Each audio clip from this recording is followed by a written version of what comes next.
Welcome to the lesson on graphical representation. Upon completion of this lesson, learners will be able to graphically represent data through frequency diagrams, histograms, and run charts. Once data is collected, there are a few ways it can be graphically represented. The best and quickest way to visualize large amounts of data is through graphical representations. Graphical representations help you communicate data visually, easily detect trends within the data, and determine if further data analysis must be conducted. Frequency diagrams are used to show, at a glance, how the data is spread out between various measurements. These diagrams are best to use when your data is based on discrete numbers or events. Frequency diagrams tally the number of times a particular measurement has been seen in the sample. These diagrams help you to see which categories of events occur most often. Here's an example application of a frequency diagram. One of the parts of a specialized hydraulic machine is the bolt shown in the image on this slide. There are 30 of these bolts in the specialized hydraulic machine. The bolt has a non-threaded clearance area. This measurement needs to be very precise in order for the machine to work properly. If this clearance is below 0.5433 inches, the hydraulic machine's plates are damaged. If this clearance is above 0.5436 inches, the machine will leak lubricant. These are referred to as specifications. A product specification, or tolerance, is the range of acceptable quality characteristics set by the engineering design team, in this case, a dimension measurement. The Quality Assurance Department has been receiving complaints about the machine leaking lubricant or the machine's plates needing replacement too soon after purchase.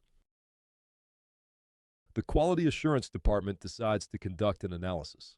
They instructed the frontline technicians to take 20 samples of 5 bolts each from the conveyor every 30 minutes.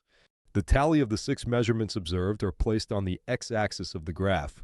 The y-axis represents the frequency of each of the measurements. The result is the frequency diagram you see here. The data is spread between 0.5432 and 0.5437 inches. Most of the measurements are concentrated around 0.5434 and 0.5435 inches. However, 24 bolts do not meet the requirements because they are either too short at 0.5432 inches or too long at 0.5437 inches. The Quality Assurance Department needs to investigate the reason behind a portion of these bolts failing to meet specifications. Histograms and frequency diagrams are very similar. Both graphs show the tally of how often an event or measurement occurs. The main difference between a histogram and a frequency diagram is that for a histogram, the tally does not have to be of a single measurement. Instead, the tally can be made for a range of measurements. For example, a company that sells bottled water has been having complaints that their bottles are very hard to open and cannot be closed with the bottle cap after they have been opened. The Quality Assurance Department decides to investigate by collecting random samples of the water bottle caps and measuring their diameter. They collected 20 samples of 5 bottle caps each every 30 minutes during the 8 a.m. to 5:30 p.m. workday. The respective histogram can be seen on the slide. The x-axis of the histogram contains the cells or cell boundaries. The y-axis represents the frequency for each of the cells. Each bar represents the tally of measurements for that cell range. There are some conclusions that can be drawn from histograms. These include data groupings in the shape of the histogram.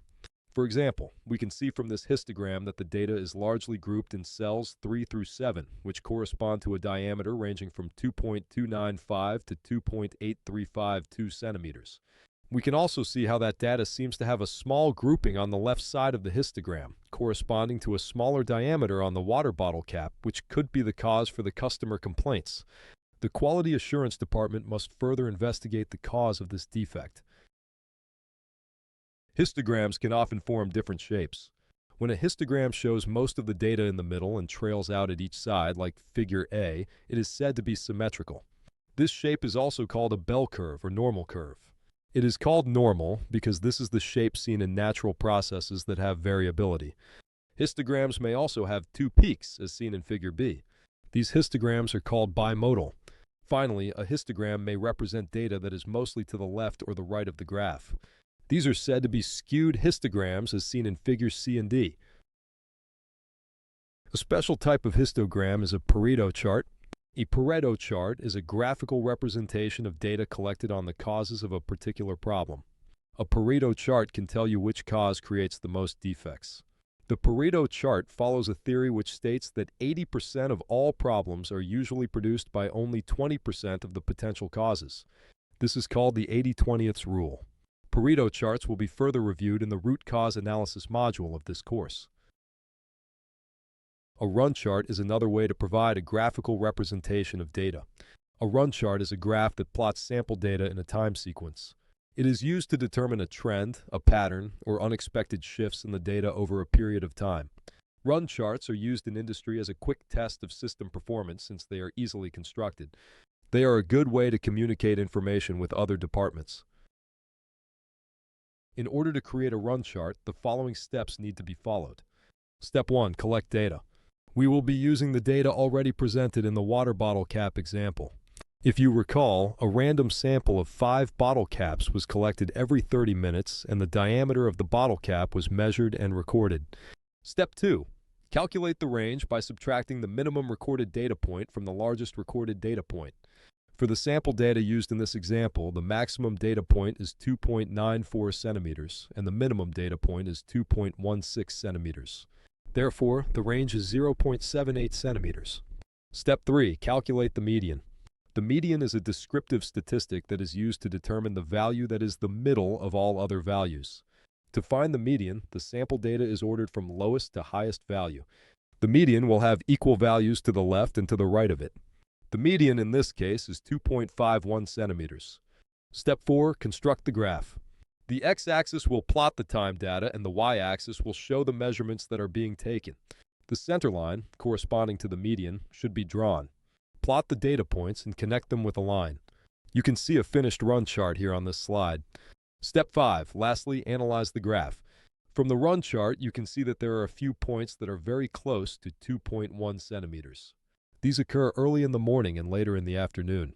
During the 1:30 p.m. to 2 p.m. time frame, you can see that the graph is maintained around the center line.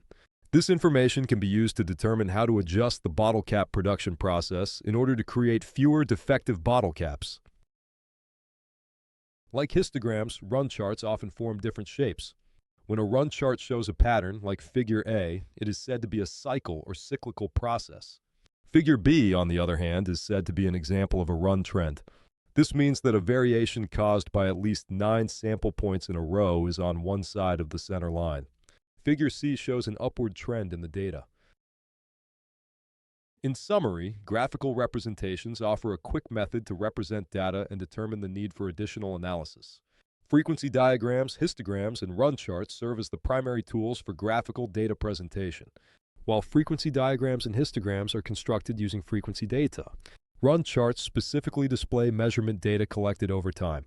These 3 chart types can take on different shapes, each revealing specific characteristics about the collected data. The shape patterns help interpret data distribution and process behavior. Thank you.